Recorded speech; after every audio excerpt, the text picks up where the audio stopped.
Namo tassa bhagavato arahato sama sambuddhassa. Namo tassa bhagavato arahato sama sambuddhassa. Namo tassa bhagavato arahato sama sambuddhassa. Buddhang dhammang sanghang namasami. This morning I'll read a little booklet called Walking with Awareness. It's a guide to walking meditation written by Lungpor Liam, and is something he actually wrote. It wasn't from a Dhamma talk, and is if anybody's ever seen Lungpor Liam's handwriting, it's incredibly beautiful, almost like calligraphy style. And so is Lungpor Liam writing an exposition on walking meditation.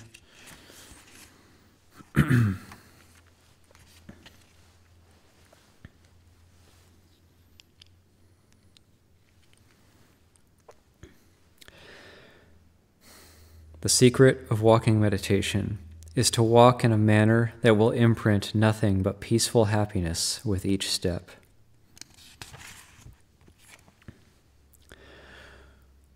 Walking, something we should know how to do. Walking Jongrom is a way to practice meditation while walking up and down. Cultivating this will bring happiness and serenity to our practice. When walking meditation, we should move unhurriedly with a peaceful and relaxed attitude and a smile on our face. Walking, we have all the time in the world and nothing else whatsoever that we have to do.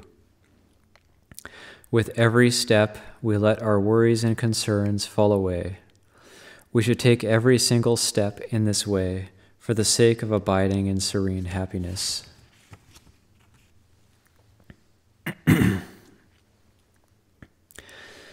This is not beyond our capability. Every one of us can do it, for we all truly wish to dwell in serene happiness. Walking with ease. In our daily lives, the steps we take are laden with our anxieties and concerns, weighed down with fear. You could say our lives are built up on months and years of worry. That is why we cannot take our steps with ease. This world is full of beauty, with many lovely and captivating paths to choose from. There are paths scented with the fragrance of blossoms and arrayed with tasteful selections of color. But we pass by unaware, not pausing to admire our surroundings, with the faltering steps of one ill at ease. Walking Jongrom involves the retraining the way we walk, so that we learn to move with ease. When I was new to this training of Dhamma Vinaya, I initially walked without confidence, without steadiness. In the beginning, we are all like this.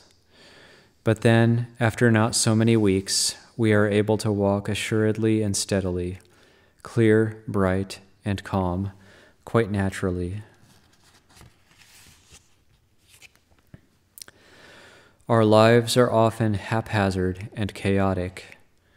We are continually rushed and under pressure due to this matter or that. We feel that we have to dash about constantly.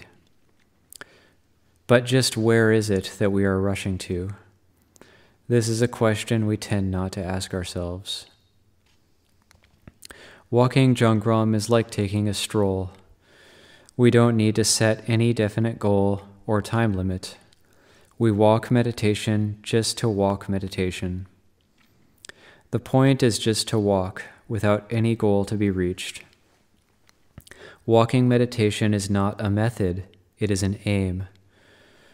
Each step that we take is our life. Each step is serene happiness.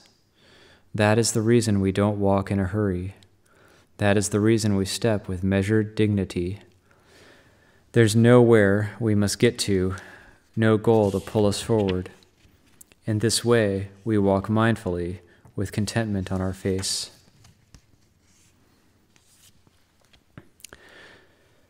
We walk meditation to cast away our worries once and for all.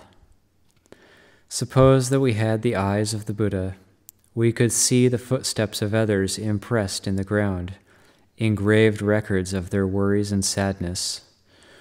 We would take note of these marks as we passed by, as a scientist observes microorganisms through a microscope.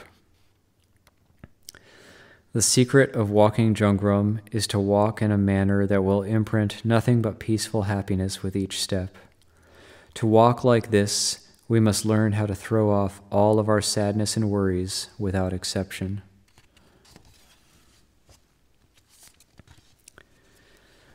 Walking in a place free from dust. We must walk in the way of one with no worries. This means to walk in a place of purity. In such a place, there is striking beauty, peace, and immense happiness. Should you find yourself in such a place, in what manner would you walk? Can you really be sure that you would not leave impressions of the worry and sadness of the world there in your footprints, in that pure place? If we bring sadness and worries and print them into the ground, we will leave the earth tainted and blemished with the traces of our gloom. If we are to live in this world serenely and happily, it is essential that we walk with peace and ease right from this moment on. If we are able to step on the surface of this earth with happiness and serenity, then there is no need at all to travel to the land of the Buddha. Both that which is mundane and that which is pure are born right here in this heart of ours. In any moment that we are free, peaceful, and happy, the mundane is pure and purity is mundane. There is nowhere at all that we need to go, and no need to depend upon the footsteps of the historical Buddha. The moment we realize that the mundane and the pure truly are born from the heart, we are filled with happiness. We are happy because we know that there is both dust and freedom from that dust. Should we open our eyes and stride, mindful, serene, and happy, we will walk in that place of purity. This will be our inspiration to walk Jongrom every day.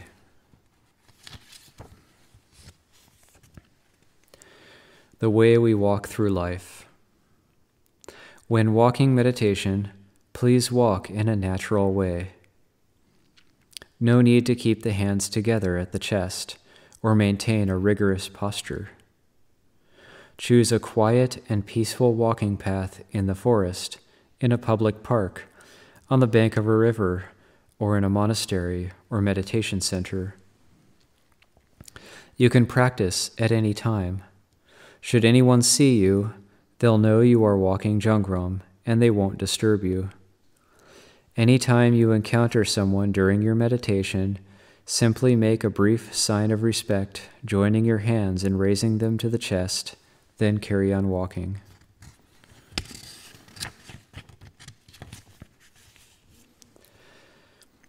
I used to walk Jongrom in the early morning and the evening when I lived in the forest.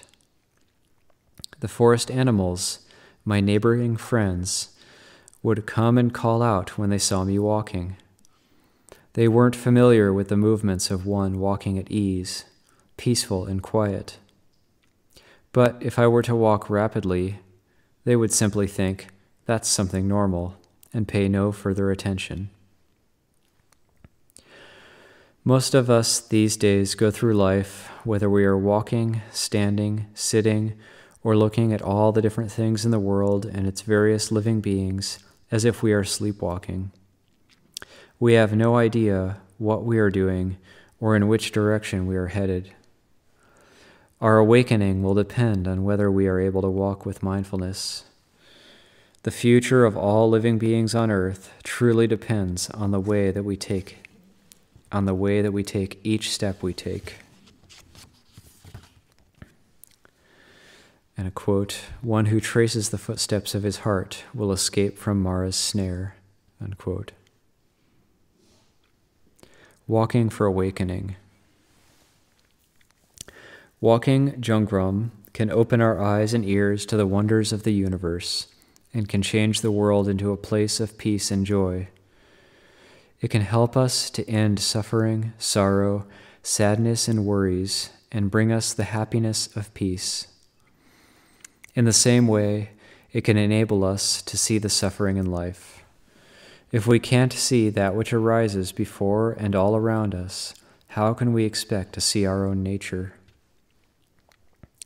Seeing our own nature is not likely to come about through closing our eyes. On the contrary, we must open our eyes and awaken to the true nature of the way things really are in the world.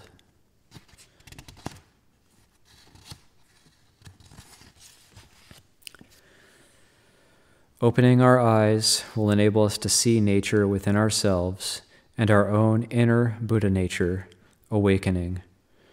The hardships of poverty and the allure of wealth, even the power that these things can hold over us, cannot separate us from our own essential nature.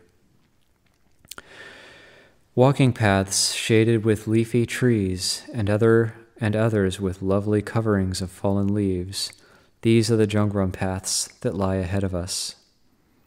We should take full joy in these meditation paths. They won't lead us astray.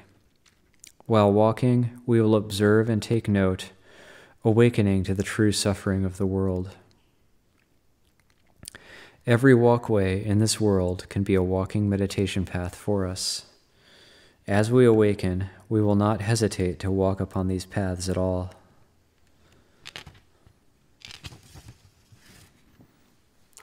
Doesn't our anguish in life merely arise from doubts, hesitation, and worry? Awakening to the suffering of our fellow beings, we feel nothing for one another but kindness and compassion, just like a bodhisattva. Breathing with mindfulness. Breathing with mindfulness is different to ordinary breathing. To breathe with mindfulness means that as we breathe, we know that we're breathing. When we breathe in long, we know we are breathing in long. When we breathe in short, we know we are breathing in short. When we breathe in a subtle breath, we know we are breathing in a subtle breath. How can we focus on breathing and walking at the same time?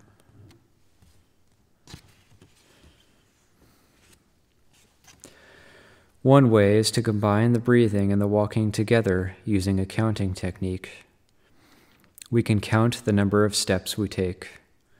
Or, to put it another way, we can measure the length of our breath according to the number of steps.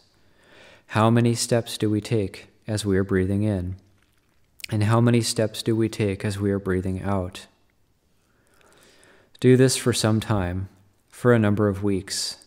Give it a try. Test it out. Slow down your steps, but not too much, and breathe normally. Don't try to lengthen your breathing. Try this out for a period, then begin to take note. As you breathe in, how many steps are there? Using this method, our attention is on our breathing and our walking at the same time, and we develop a close connection to the peacefulness and clarity of our walking and our breathing. This increases our attentiveness, peacefulness, serenity, and happiness. It calms and refines the objects of our attention. This is awakening, this is knowledge, and this is wisdom.